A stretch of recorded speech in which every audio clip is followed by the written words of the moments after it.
Hi, my name is Brett Linkletter, CEO and founder of Misfit Media, the best damn restaurant marketing agency on the planet.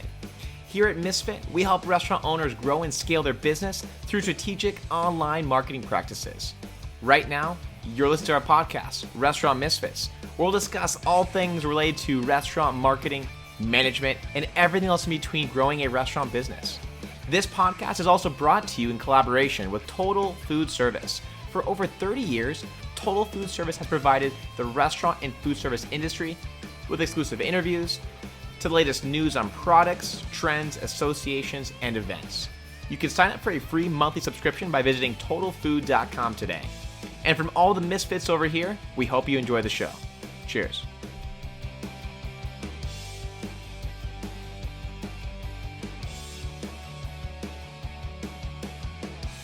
In this podcast, I interview a legend, a man who has been dominant in the restaurant industry for several decades and continues to create enticing concepts, making him one of the nation's fastest evolving restaurateurs of our time. This man is Stratis Morfogen, and as of recently, he is most well known for his successful ventures among the New York City and Hamptons' most discerning dining patrons. Being a third-generation restaurateur, you could say he was born for this profession. But his relentless approach to continuing to adapt and thrive in these uncertain times are what make him stand out amongst most. In his most recent restaurant concept, titled Brooklyn Dumpling Shop, he converted a walk-through metal detector into a giant thermometer in order to keep his employees and guests safer during this pandemic. He's full of ideas, and his passion for the restaurant industry is both inspiring and contagious. And in this episode, it's sure to pack a punch full of value for all viewers and listeners. I hope you enjoy. Cheers. Stratis, how you doing? Oh, thank you. Doing well. Awesome. So Stratis, you have such an interesting story. You're the third generation in the restaurant business, and you've done so many amazing things. But just in the last, year or so, can you give us a quick rundown of kind of what you've been up to? Sure. Pre-COVID, I opened up a restaurant called Brooklyn Chop House, and that was my love of two cuisines. One was Chinese, which I've owned for about 15 years prior, and the other one was steakhouses, which I think have been pretty redundant and overexposed, and everybody doing the same thing in the steakhouse industry. So I came up with a concept where, when I asked my Chinese chef Chop House, he says, chop suey and chop sticks. When I ask, myself or, my family, we say lamb chop and pork chop. So I kind of mix and mash those two cultures together. And we came up with Brooklyn Chop House, where we created a really fun dish called the LSD, which is salt and pepper ginger lobster, dry aged porterhouse Americana, and a Peking duck, all on one table, which we call LSD. What a name. And we had a lot of fun marketing it. Actually, Instagram shut down the hashtag because they thought it was like a giant drug deal going on. People were my God. They were hashtagging LSD. But make a long story short, the combination of the two cuisines became a lot of fun and really, really well. The response has been overwhelming. That is amazing. Wow, what a name, what a concept. I love it. Thank you. If your hashtag gets shut down, you're doing something right? Exactly. Yeah. So you got Brooklyn Chop Shop and you got Brooklyn Dumpling Shop. Obviously, during this time, a lot of restaurants have struggled hard with the pandemic. I mean, as an agency that services restaurants all over the world, we've heard just about every negative story you can imagine. But it seems like you guys, you're doing extremely well. It sounds like you guys are you guys are thriving during this time. Is that right? Well, I'll tell you, we had a thriving business. Come March, we had no business at all. And when, when you drop 90% just to delivery and takeout, it's kind of shocking. So at Brooklyn Chop House, we decided at that point, let's just, I want to look back at this time and I want to tell my great grandkids or my grandkids, if I'm alive that long, to say, hey, we did something really great during the pandemic of 2020.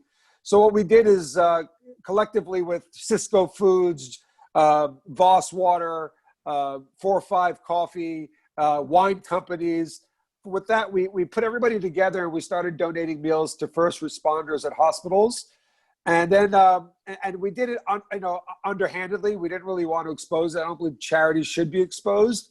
Mm-hmm. And then it did get they started Instagramming. Hospital nurses and doctors started Instagramming and saying thank you, and all of a sudden it blew up to about 18 hospitals and even 3 police departments and 1 nursing home for Mother's Day, and we blew this thing up to about 8,500 donated meals to first responders, and I did it with my partners.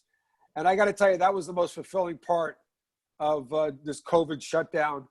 And that's what we were doing from March till about June until we reopened the outdoors. And then when we reopened the outdoors, it was amazing. I was actually really amazed by the response we got. And we got back to our 2019 numbers pretty quickly. Wow. That's amazing. Really, really cool. I mean, one, you guys are getting back to the community, and also probably, good marketing material, I would assume, right? Getting the word out. It is, like I said, we did it underhandedly because New York Presbyterian is only about a block away from the restaurant. So we started there. And then we just started, doing, one by one. And then when it really took off, that's when I really went to Cisco and all the big food providers and Pat LaFrida Meats and my produce guys. And I said, hey, we can't afford this right now, but if you guys could help. And the truth is, a lot of them were calling me after they read about it in the New York Post that we were the first restaurant to start giving back and supporting healthcare workers. And then simultaneously, you had the big leaders of our industry, the first to shut down, the first to close, the first to lay off, and the first with their hands out with PPP money. And that was really shocking to me. And I was really disappointed that, I looked up to a lot of these guys. And, they have $2 billion market caps, and they're looking for PPP. If I had 185 restaurants, I would have kept them open, supporting every hospital and nursing home in every zip code that I had a restaurant in. Even if we lost $50 million, who cares when you have a $2 billion market cap? And that was the problem with our industry. A lot of truths came out with this pandemic. Who's real, who's not. And who shouldn't get those kind of, leadership titles. Totally. And that's been my battle with the government as well, through the mayor and the governor and my show on NBC. I've been fighting both of them because I think they've both done a horrible job for small businesses. 100%. So you're saying it's anyone and everyone who can apply is applying, and those who really shouldn't be applying are applying, is what you're saying.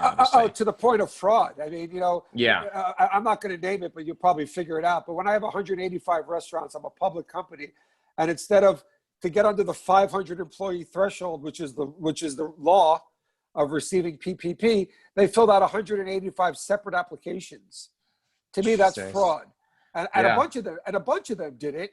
And those were the ones that we called leaders of a hospitality industry, which is bullshit. These guys should not be the leaders.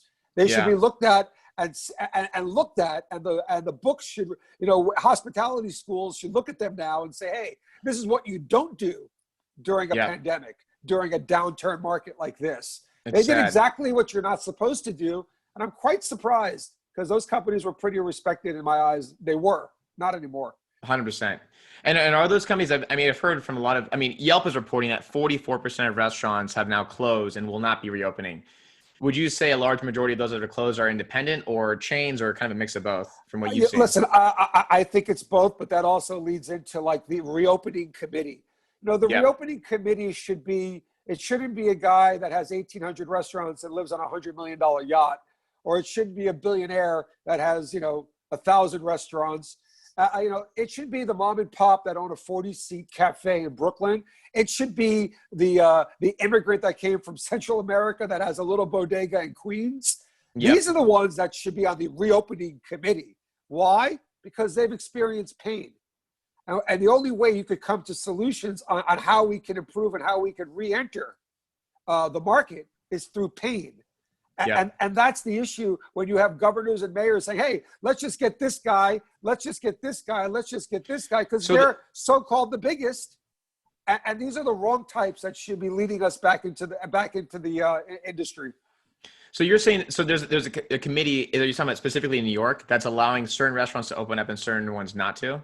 No, what I'm saying is that I can only speak because I live in New York City, but our governor and mayor have put a reopening committee to a bunch of people that should be investigated for fraud on PPP. Mm. And at the end of the day, we're using them to guide us. I mean, these guys are all like $100 million net worth individuals.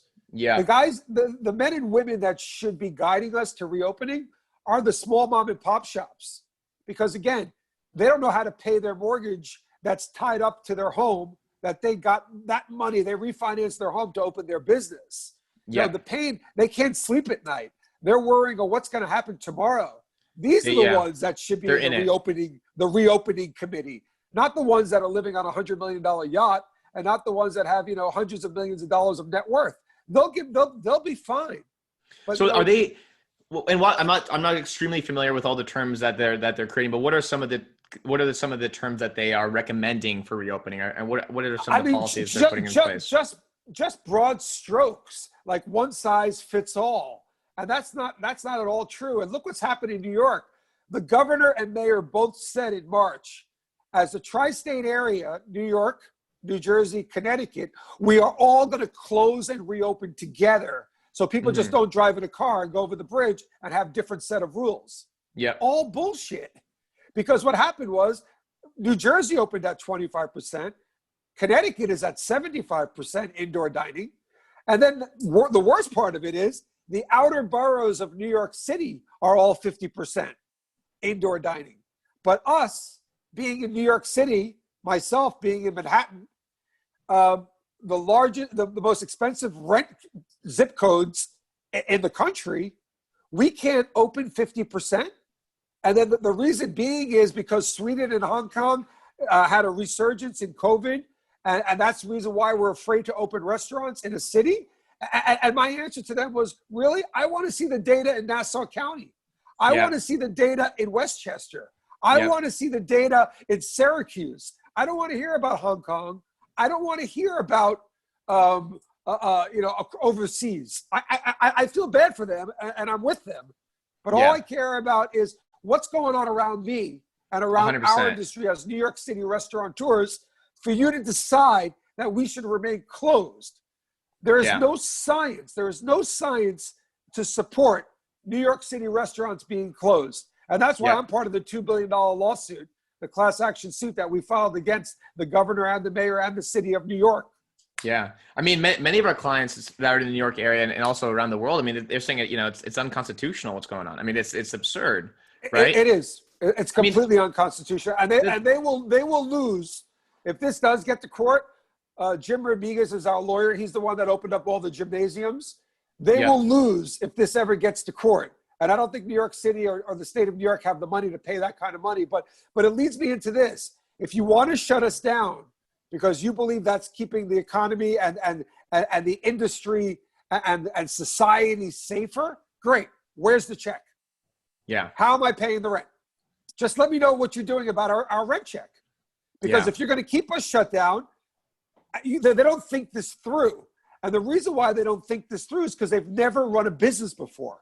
Yeah. They've never run a small business. If they ran a small business before, they would make better decisions. But they can't because they've never even run a 7-Eleven, but they want to decide for us small business owners. And that's a dangerous mix. Yeah, I totally understand. I mean, we're in California here, and Newsom's not really the best in my opinion either, if I have to say so myself. So we're dealing with a lot of shit over here too. He's doing a terrible job, and unfortunately, I hope this is not political. Yeah, because there's some coincidence why all these Democrat run states and cities are all doing the same thing. They're very anti-business. Yep. And they're making decisions without the support of science. They want the control. They want the control. And I really hope to God in the future this doesn't prove to be that this was all political, because that will be that's borderline criminal. I mean, unfortunately, a lot are in that belief that is, and who knows? I don't want to make my judgment call on that, of course, but I think a lot of people are saying that. I mean, I've heard every kind of story you can imagine, and I'll tell you this: majority of my clients would probably agree with you on this, by the way. So I mean, there's if science isn't there, what else could it be? Yeah. What else could it be? And if they're doing this to hurt the elections, well, I think it's backfiring. Yeah. And this is coming from a guy, listen, I haven't voted because I don't believe in politicians. The last time I voted was Ross Perot. That was the last time I voted, because I don't believe in politicians on both sides. I think they're all full of shit. And now it's all come to reality. Someone said to me, go vote. Vote for who? You voted for de Blasio and Cuomo? How did that turn out? Yeah. It's wild. It's wild. So on that note of post-pandemic openings, so you guys you said at 50% right now in New York? No, 25. 25. Wow. Okay. Just started last week.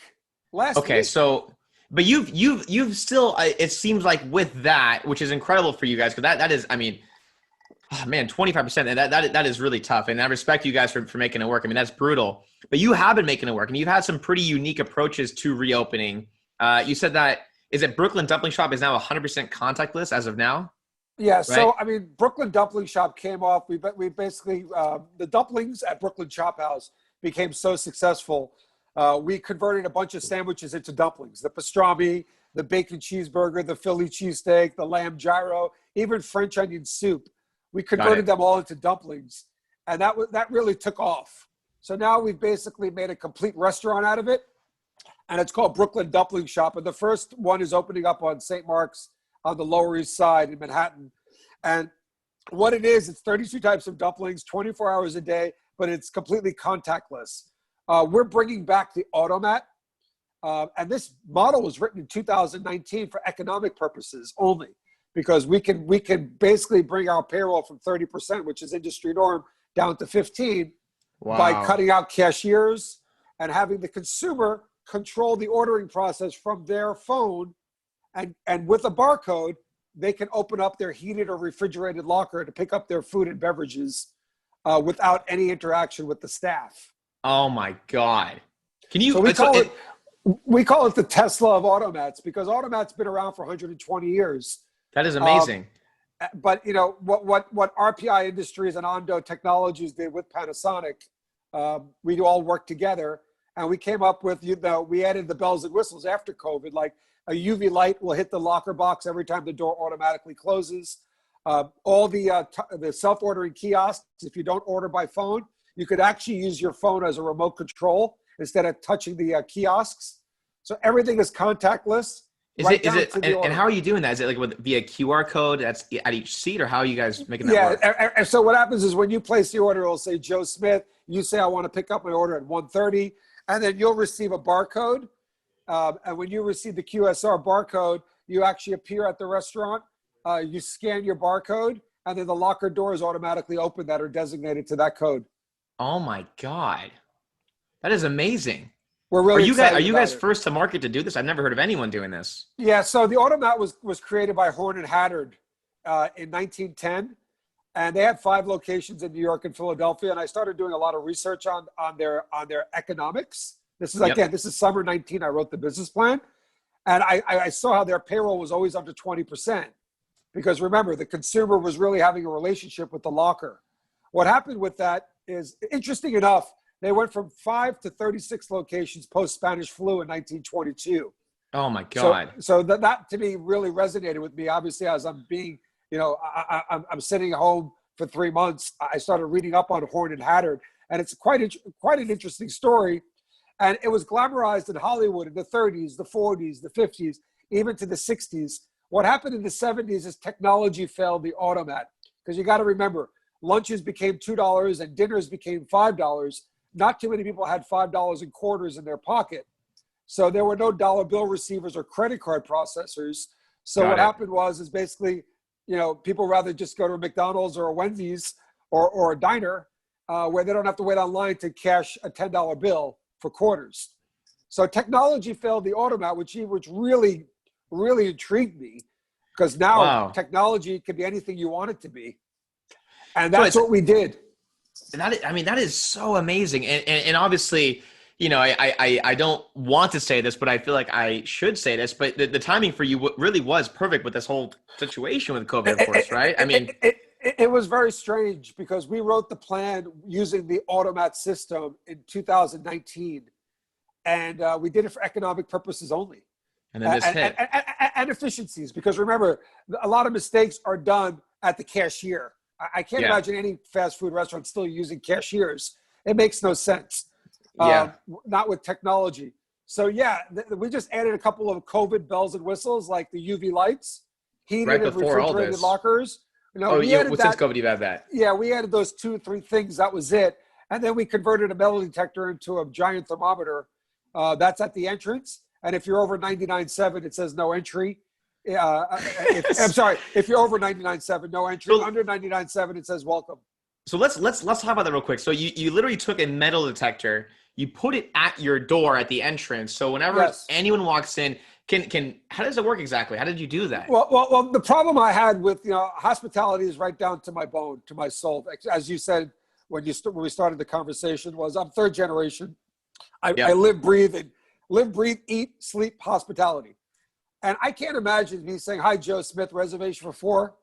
Can I have your forehead so I can shoot this plastic gun at your forehead and take the temperature?"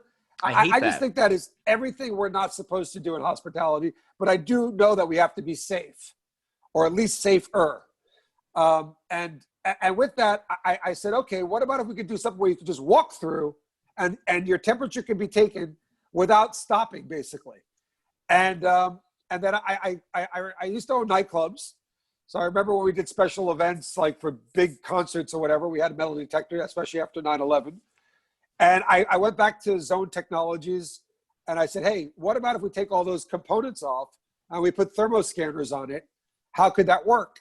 And we started that at the end of March. And by April 15th, I got the prototype and it worked unbelievably. And, wow. and I had a doctor who's one of my investors. He actually counseled me on it. And he said, listen, you can't be 98.6 because that's what we're taught. 98.6 is normal. There's diabetes, there's lupus, there's pregnancy. Even if you take Tylenol, which I never knew, your temperature can go up a couple of numbers. So we stopped it at 99.7. If you're over 99.7, you will not be allowed admittance into any of the restaurants. Under 99.7, it says welcome. And simple as that. Somebody said to me, well, you could have COVID and still not have a fever. I said, you're right. I didn't say my chef went down in the basement and created the vaccine. All we can do is make everybody safer with the big ER. Because people love to put their 2 cents in. We never said we created the one rule that's going to cure this all. All we're saying is let's make it safer. All right, let's put COVID aside a second. If you got 100-degree temperature, I really don't want you in the restaurant pre-COVID, during COVID, or post-COVID. I don't want you in the restaurant because you know what? The influenza has killed more people in the last 3 years than we've lost it with COVID. So you know what? Hopefully there'll be a silver lining here where we're going to be able to create better hygiene. We're not going to have handshakes the way we used to do it. We're going to be mindful of keep washing our hands. And with that said, you know what? Maybe we're going to drop that 50,000 a year number of deaths of influenza. Maybe we'll drop that number in half. And if that's the case in the next 5 or 6 years, that's a nice silver lining to have. Absolutely. Well, that's, amazing what you guys are doing. And obviously thinking quickly on your feet and adapting to the situation, because that's the thing about all this, right? I think when this all hit, for us at least, a lot of our clients, right when COVID hit, they just gave up. They said, I'm out. I'm out. Yep. And it's easy to do. And I don't criticize it because you know what? I had a couple of weeks of that depression as well. But then I got up and I said, we're going to do something about it. And what started with charitable causes, then it came up with when the city said, and the state said, you got to come up with a 12-point plan to even open outdoors. We came up with a 40-point plan. We always wanted to do more and more and more. And then after all this is said and done, and we're up and running at least at 25% indoors, at least I could hire everybody back. The opportunity came up. At the end of this, we're finding unbelievable opportunity out there that we've never seen before in a little island called Manhattan. See, that's the thing is when crisis happens, when there is a crisis comes lots of learnings and opportunities, right? And that's something we've been trying to tell all of our clients, because here's the thing too, we can look at the situation, we can say, hey, look, this is the worst, this is awful, this has all happened, the government is getting crazy, whatever, all this stuff. Or we can say, yes, this has all happened, this is crazy, and whatever the case, but hey, a lot of restaurants who decide to give up, well, now that means there's less competition, right? Which means there's more opportunity for us. There's still the same amount of customers in your area potentially still want to eat, but now half the restaurants have closed. So how can we now reach them? How can we get in front of them? How do we provide for them, right? I feel for a lot of my colleagues that have lost their businesses because of horrible leadership. Yeah. From every phase of government. But I will tell you, there are some restaurants that went out that were on the brink of going out anyway because their model was just outdated, and we needed to change. Yep. And then there's another whole set of restaurants that went out, or like the Wall Street types that just wanted to throw some money and open a restaurant. And I've seen this at least 30 times, which really bothered me pre-COVID, where you get a Wall Street guy saying, here's $2 million. I love that Italian restaurant where that mom and pop have sweated their asses off for 30 years building their business. And then Mr. Wall Street goes and opens up a restaurant a few corners down and copies the menu and says, hey, now I got a place to bring my clients, and now I'm in the restaurant business, because they think the restaurant business is glamorous. It's the furthest thing from glamorous. And you know what? A lot of those guys got shaken out, and that's a positive, because to me, they didn't belong in the industry first, and they did more harm by coming into the industry than they did any kind of good. And I see a lot of those guys, because they thought the industry was glamorous, and all of a sudden they see something like this, where all of a sudden the bills are piling up, and hey, I didn't sign up for this. I just wanted to bring my clients so I could extract more cash from them and sell stocks. And all of a sudden I didn't sign up for this. Let me close this thing down right away. That's what those guys are closing. That's what one of my clients told me actually a few months back. He's like, Brett, what's happened because of COVID is it's become the ultimate gut check of, do you really love this business? The ultimate gut. The ultimate gut check, right? Ultimate on steroids. Like on steroids, right? I got people that are seasoned restaurateurs that can't stay open because they've never seen this. They've seen 9/11. They've seen the downturn of 08. They saw the downturn of 2000. They've even seen the downturn of 87. And they've never seen anything like this. You got 5 or 6 agencies every week checking everything out. Every different agency has different rules. You know what I did now? I copied the rules of New York City and New York State. I laminated it. I put it up on the wall. And the health department guy goes, hey, wait a second.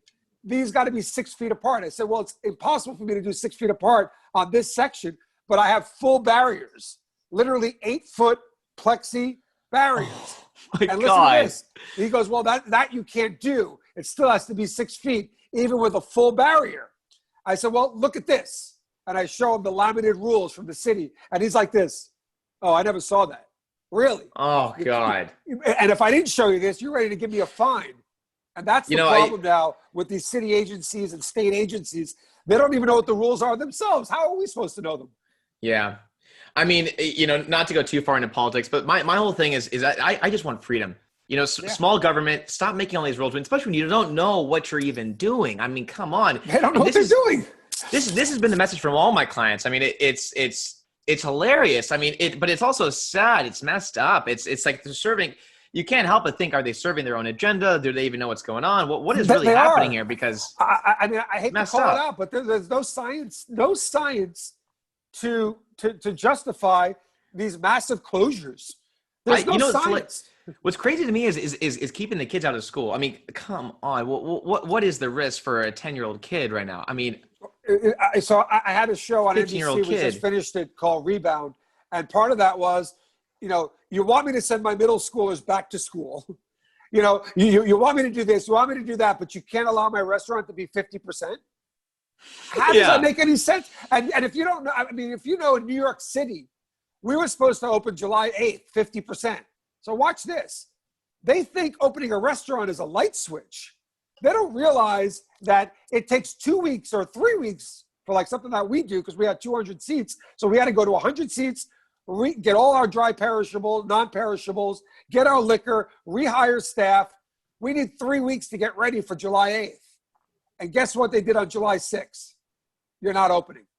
Jesus. I could tell you from personal experience, I know 12 restaurateurs, that was the final nail in the coffin. That was when they handed the keys back to the landlord. You personally know them. You know what? My ex-employee who's an entrepreneur now, Keith, he said to me, I just spent another $5,000 on non-perishables and liquor for my 50-seat restaurant. I just rehired 5 more people. I just got ready for July 8th, and then they shut me down again. I wish they never even announced July 8th, because I still would have had a shot to stay open. But that was it. I went another $15,000 to $20,000 in the hole because they told us 2 days before we can't open. Wow. Well, let's talk about now some opportunities because obviously, God, that is insane, by the way, that story real quick though. But let's talk about what you have done because obviously you said a lot of your business has changed now to takeout, delivery, I'm assuming, pickup.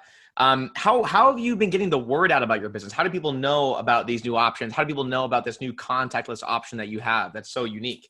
Well, the media has been really good about it. It really took off. And like I said, timing was really interesting on this because I think it's the right timing and the right concept. Yep. And the media really took off on it. And, it really just on social media, everybody's talking about, wow, the automat's coming back to New York. And it's not just the automat. I call it the Tesla of automats. It's fully controlled by your phone. The whole thing is controlled by your phone. It's seamless. You can go 24 hours a day. And we've kind of reinvented the sandwich and the dumpling all in one, where you can get a pastrami dumpling. Is it primarily so? And what do you guys? I mean, okay, social media wise, I mean, are you just posting organically about it and using the media's attention? Are you guys running ads as well? I mean, what is the strategy there? I just got so what happened was like Reuters, New York Times, Wall Street Journal, they all started picking up on the automat, and they all started picking up that I'm, as you can tell, I'm a little vocal when it comes to my opinion. I have a strong position. Of course, and I love that, by the way. I've done a lot of interviews because I always used to say I'm not running for politics. I'm just going to tell you the way it is. If you like me or you don't like me, that's entirely up to you. But I'm going to say the truth. And the problem is that we just keep on going around with this circle over and over and over. But the media, to answer your question, the media has been really good on the concept of Brooklyn Dumpling Shop and our 40-point plan at Chop House, and that really took off. I mean, to a point where I never fathomed. Wow. That's amazing. What about the online ordering? Are you guys doing like direct online ordering or specifically through third-party apps? How do you guys do that? What do you use for that? We do a lot of pickup.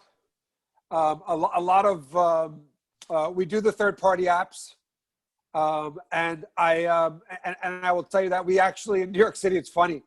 We do a lot of they'll send an Uber. We'll put the food in the back seat. And they'll wait for it on the other side with nobody in the car but the food and the driver. So we've been doing a lot of that, which has been really funny. Because the truth is that if they do a $400 or $500 order and it's 5 miles away where the delivery apps won't pick it up, it's really a $15 Uber ride. Yeah. Wow. So that's been the fun thing. I see a lot more people doing that because it's much cheaper for us. We're not giving up 20, 30%. And basically for the individual, it's actually less expensive for them as well. Wow. Never heard anyone doing that. We do it all day. I can tell you, we're actually doing that as much as we're doing third-party apps right now. People are just, because they give us like a 2-mile barrier, window geographically of where they can deliver. So we're getting people 4, 5, 6, 10 miles away. We did a couple that were 40 miles away, and they just wanted a whole big thing for their home for a party. And we filled up an SUV, and they waited for it on the other side. What kind of point of sale do you guys use? We use Tray Technologies. Tray Technologies, okay. Yeah, Tray is a new company by this guy, Peter Kellis. And what they do is they're coming up with the whole contactless system. And they're really a bunch of young guys that are really disrupting the POS system Interesting. industry. What makes them so unique? Well, they understand that we've got to stop touching screens. Yeah. Their back ordering systems are really, remarkable. It's just their technology is really, I haven't seen it. I used to use Squirrel, Micros, Toast. I haven't seen anything remotely close to what those guys are doing at Tray. Interesting. Okay. Interesting. Have you guys tried some of on the note of furthering your delivery, Postmates and DoorDash both announced recently that you can actually outsource their drivers. You can stick them up to your point of sale. Have you looked into this at all by any means? Well, what we do is we pay a 10% premium just to use their drivers. Got it. Okay. So we do, and most of the riders are basically bike riders. And I'll tell you, talking about the automat, I just signed 14,000 square. Talking about opportunity, this will answer a lot in one question. I signed a 14,000 square foot lease in Greenwich Village to bring back my grandfather's restaurant called Pappas. And what I'm doing to bring that model to the 21st century, I'm actually going to have the automat street side, curbside. So now when you place your order for pickup, you don't have to go into the restaurant. You take it like an ATM machine from outside. Wow. And now Uber is probably the first one to agree that we'll put our interfaces together. Well, we're interface basically. The riders now will get a barcode, the drivers and the riders, and they'll basically get a barcode, scan the barcode, and their locker door will open. They can take the food and go. So I don't have to have all the riders and drivers inside the lobby of my restaurant. They can take it from the outside. And that serves a lot of purposes because it becomes contactless. Wow. That is so cool. So, and for, not to interrupt you, but for efficiencies, right now at Chop House, because we're in a landmark building, I can't do it. I have 4 hosts right now taking deliveries, seeing where Joe Smith is going, where Mike Smith is going, where Tom is going, and they have to do all the logistics to make sure that these orders go in the right hands. Well, you don't need to do any of that with the automat, even in fine dining. That's amazing. So Stratis, what's so unique about you is you're a restaurateur. It's definitely in your blood. Again, 3 generations in this business. You obviously know this business like the back of your hand. You could, but you're also, it sounds like, so interested in technology and looking into what's new, what's current, whatever the case. I'll tell you this, from serving over 500 plus restaurant concepts, that is one of the things that we struggle with the most, is trying to get our clients to adapt to these new technologies. So for any restaurant owners who are listening to this that maybe haven't decided to move into some of this new tech, I mean, what would you tell them? How big of a change and what kind of difference has it made for your business that you are utilizing these technologies? Well, I got to tell you, that's a great question, because I just spoke to a group at Cornell University, and I said, technology is there to assist us and make us better. It's not just to take our job. That's the key here. So when you go on Instagram and hit Brooklyn Chop House and you have a question, guess who's going to answer you? Me. I'm going to answer you. And if for some reason I'm out or I'm not available, I have one of my floor managers answer. The reason being is that customer service starts right there. It doesn't start when you walk in the door. It starts when you're asking. I remember it's like fish in a bowl. I got people on my Instagram account asking questions about my product, and I'm going to have some tech guy outsourced in like third world country trying to answer the question. It makes no sense. You have to put somebody there that, is the same person that's walking through your dining rooms and answering questions, should be the same person answering your social media. And that's the problem with technology. It's made a lot of individuals, a lot of restaurants, or even small business owners lazy. It's supposed to be there to make you more efficient. And again, customer service starts when they go to Brooklyn Chop House on Instagram and they like something. As soon as they like something, we're hitting them with something. Question on that note. So I completely agree with you. And it's something, because a lot of my clients ask me, Brett, part of our business is the customer service. Part of our business is the hospitality experience in our restaurant. How do we create that same experience online? It sounds like you've done that. You've been doing that. That's part of your guys' business, which is amazing, right? In 1996, I brought the Fulton Fish Market on the internet. At that point, I didn't even know there was a ball under the mouse. That's how computer illiterate I was. But I knew that this thing called the internet is going to make things a lot easier for our industry. And there was a book called customers.com. And with an AOL server, we got listed with Amazon, Southwest Airlines, and Wells Fargo as the best online customer service. And we were doing it with an AOL server working out of like a little apartment. And that's the funny amazing. Part is, and Patricia Siebold, the author, said, I admitted it. I said, we do this on an AOL server because we couldn't afford servers. Wow.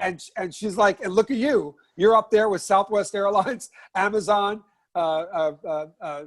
Wells Fargo, and it's in a book called customers.com. And like I said, and I've been living by that 23 years, 24 years later, that technology is not the do-all. Technology is to make our business better. But if you take that human effect, that human interaction away from online service or online engagement is a better word, you're not getting it. Technology is there to make sure when someone goes, hey, what a great lobster tail, or what a great dumpling. Yes. Hey, and when you come, besides this one, I'd like you to try this and this. Let me know when you're coming. DM me. I want to do some extra treats for you. Yeah. Boom. Boom. Not to mention now, I mean, as you can imagine, right? And as you've, I'm sure, seen and witnessed, people are now making decisions more than ever through looking first at their cell phones on where they want to eat. They're not walking Absolutely. down the street. Oh, that looks all right. Let's go. They're looking Oh, at their phones. nobody loves my Brett. Nobody loves my Yelp responses. People actually come and they want to meet me because of my Yelp responses. Oh, Let me really? tell you about my Yelp responses. Yeah. Thank God we're 4.4, which I'm very grateful for. But you get some assholes that will Amazing. just do it for spite. Like we got people that would make a long story short, 6 people, 8 o'clock. They show up with 11 people at 9 o'clock and want to be seated. And I say, it's impossible. Now I have to list you as a walk-in and we'll see if we can get you seated in another hour. They'll go on Yelp and they'll even threaten me. I'll go on Yelp and I'll Yelp you. I swear to God. And then I'll say, go ahead. So they go on Yelp and they make up a story that's not true. And I'll respond with the truth. You know, there are sometimes we make mistakes and I apologize. Of course. And I go direct message with them because we don't want to tell them, hey, you get a free meal or a free drink to incentivize them for a bad review. But we get them on the side and we say, hey, we really screwed up. We're sorry. We'll fix it. But the ones that do it out of spite and hate with false information, I attack. I go right at them. It's not. And I'll tell you what, the last one I said to them, I said, listen, I know who you are. I'm the one who took care of you. And you did this, and this wrong. So all of this is false information. But what I'm going to do for you, and I'm going to really, really do something really nice for you. This week at Red Lobster, I made a reservation for 6 on my credit card. I want to buy you dinner because I want you to go there and never come back to my restaurant. Wow. And people get a kick out of it. Amazing. That's That how is you got to so answer cool. this. You know why? Because when people are reading this and they see someone with like a bad review, which is not fair or false, Yeah. they're waiting. If you don't respond, they think that's the truth. Totally. And like I said, all in all, we have 4.4 stars, which is amazing. But I will tell you, you get some jerk-offs that want to give 1 star because they weren't entitled enough in my restaurant where they could break our rules and we should just be afraid of the 1-star review. And then they go up and do it. And I hit them right back so hard. So it's funny. People will come into the restaurant and say, hey, I want to meet the guy who responds like that because you know what? That's why we're here. That's and I amazing. love that. That's one of my favorite things because I'll tell every restaurateur out there, a small business owner, don't be afraid to say the truth on Yelp. Customers not always right because these aren't really customers. These are people doing it out of spite and hate. And you know what? You should give it back to them. Don't be afraid to give it back to them. Thank you for saying this. Thank you for saying this. I think people just they break at that kind of stuff. They break. They just let it get to them, right? You got to. And what I love about you, Stratis, is that you got such passion for your industry. I can see it. I can feel it. I can hear it in your voice. You have such passion for this industry, and I think that's another thing. I mean, I think a lot of restaurant owners, like we kind of talked about, man, you got to want this more than anything right now to be successful. I mean, like you said, the gut check right now, and obviously you guys are succeeding because you are this passionate about it, which is so cool to see. By the way. Really cool. Thank you. And like I could say to young entrepreneurs, which I just did, I did something for Lehigh University. It's one of my new favorite things because I'm not college educated. I'm a high school graduate. And I went into business right away with my dad, and then I went off on my own. So it's pretty, I wish my dad was around to see that I'm actually talking to Cornell University students, Lehigh engineering, hospitality schools. So I really enjoy it. And my message just last week for about 180 students was, don't be afraid right now. If you're going to do it, the time to do it is now. The greatest wealth, the greatest equities have been developed and created in down markets, not up markets. This is the time to go. I will give you, we've signed 7 leases during COVID. Wow. 6 for Brooklyn Dumpling Shop and one for my Greek restaurant, Papa's Taverna, that's opening in March. Any in California, by the way? No, but we are talking. So Dumpling Shop will be strictly a franchise model. So we've sold about 5 states already. So California is on deck with a big group out there that want to franchise Brooklyn Dumpling Shop. If you can, for some reason, try and steer them in the direction of the West Side, just let me know. I'm in Venice Beach, so that'd be really great. I like Venice Beach, but I will tell you. So what I've said to them all is go after it. I'll give you 2 examples of 2 deals that I just did at the World Trade Center. The Oculus. I think it was the CEO of Westfield saw me on Good Morning America or something like that and said to the head of leasing, speak to these guys. I love this contactless, QSR for Westfield properties. So guy Jonathan calls me and says, hey, we want you to be in the World Trade Center. I said, I don't do deals like you guys do. I think your deals are outrageous. And that's why everybody's walking away, because your deals are all one-sided. The only one-sided deals I do is my side. So we went back and forth. Make a long story short, the 600 feet that I have in the prime real estate of the Oculus in the World Trade Center, right under the tower, was $31,000 a month pre-COVID. I got it for $4,000 a month. And it's a three-year fix. And after 3 years, it reverts to either 4,000 or 12% of my gross sales. And to add another kicker on it, even that, I asked for a check for $400,000 for TI, for tenant improvements, and they wrote me a check for $400,000. Oh my God. That's one deal. The next deal is I signed 14,000 feet in Greenwich Village to bring back my grandfather's restaurant. He was the first Greek restaurant in New York from 1910 to 1975 called Pappas. A landlord that I've known for a while called me and said, hey, would you consider doing a Chinese or a steakhouse? I said, no, I'm not interested, but I would be interested in bringing my grandfather's restaurant back. And he goes, how do we make a deal? I said, 14,000 feet is a big spot. It's not what I really had in mind, but if you want to do this deal, I need a check for $2 million for tenant improvement, and the rent's going to be 8% of my sales. You become my partner. If it blows up at $10 million a year, you'll make $800,000 in rent. If I do $2 million a year, well, you're going to make $160,000 a year in rent. I said, if you want to go that route, because that will protect me during all these COVID crises, and who knows, God forbid it never happens again, but when there's a government shutdown, it reverts strictly to an 8% lease. Those are the only deals I'll do. And he goes, okay, if I agree to the $2 million and if I agree to the 8%, do we have a deal? I said, yes.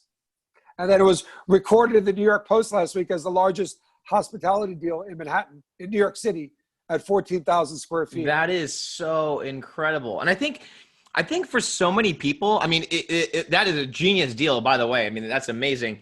But I think some people don't even think about the possibility of trying these types of things, right? Sure. They think that, we're always going to be like this. I'm very bullish that the vaccine is on its way. I really believe in 6 months we'll be at 50 to 75%.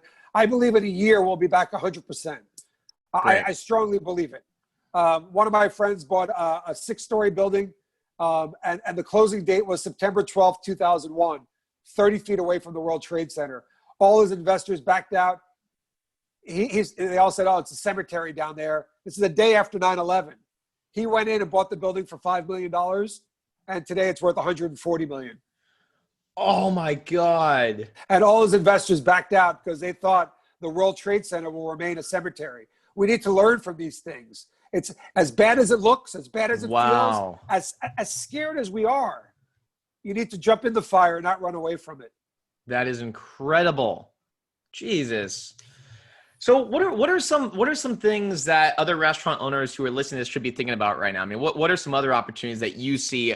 You're talking about leases, opportunities to pick up new concepts, oppositions on the marketing front, the contactless stuff. What are some other things that you see right now that people might be missing out on that obviously you're capitalizing on? Besides the business of economics and all that, I think we can make ourselves better. Like we do a biodegradable wrap on everything now, from the dishwasher, and you can see it on my Instagram. Everything is wrapped, from the glassware to the plates to the silverware, the napkin, all on one plate wrapped. And you know what? Yep. We should have been doing that pre-COVID. And I will be doing that post-vaccine.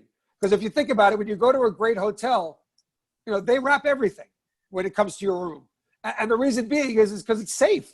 I mean, you don't know how far that cart came from. It could have come up 30 stories. It could have went through the back area. It could have been sitting in an elevator where somebody sneezed or coughed on it. Everything's wrapped. You're right. Everything's covered. And, we're going to continue with that. And out of our 40-step plan, we're probably going to keep about 25 of them, 25 steps post-vaccine, because it just makes sense. It makes a lot of common sense. So on that side, you can make your business better and safer. And it will continue not just for COVID reasons, just to make your restaurant and make your guests with less anxiety, making it a safer experience. Absolutely. But on the economics of it, if you've got a great restaurant that was working pre-COVID, you know what? Sign another lease. Go do another one. Don't be afraid, because the deals out there right now, we will never see again. the deals out there right now we have never seen since 1930, where you can walk in. Oh, wow. And remember, Brett, if you've got a track record, I got a successful, just hypothetical, I got a successful Italian restaurant on this corner, downtown Manhattan. Well, you know what? Get yourself another corner on the Upper East Side in a different market, because you can walk in and show your financials and say, hey, I'm doing some good business pre-COVID. I want to expand, my Italian restaurant. I want your corner. And you're getting restaurants. I mean, the 14,000 foot restaurant I got was there 60 years. And you know what? They sold the building. This wasn't a COVID closure, but everything is there. There's about $6 million in development already there. Oh my God. So what you're seeing now is that you can actually turnkey a restaurant, just do your cosmetics, change some kitchen equipment, and you could have the landlord pay for it, because you could ask for $100, $200 a square foot in tenant improvements, which we call TI. Those deals are out there. I tell all restaurateurs, if you've had a proven concept pre-COVID, go sign another lease, because you're never going to see this again, ever. Got it. Thank God willing, we don't see this again. Yeah, honestly. Wow. That was incredible, Stratis. That was so cool. I love this. And that's why I was so excited to interview, because you've had such interesting experiences throughout your life, as I've kind of seen. I did a little research on you, of course.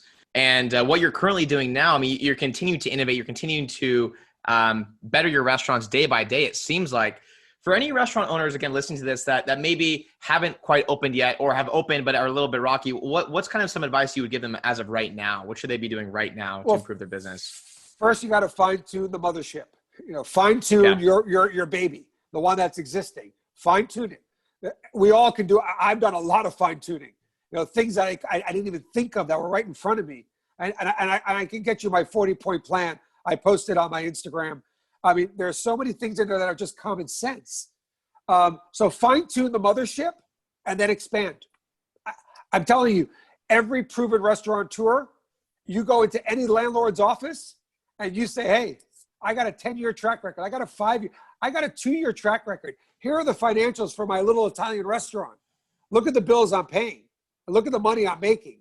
I want your new corner that just opened up, which you probably, like me, would never have had access to. World Trade Center, Greenwich Village, 14,000 feet. That's way out of my pay grade. It's crazy, right? But I got to tell you, the deals out there, I asked for it.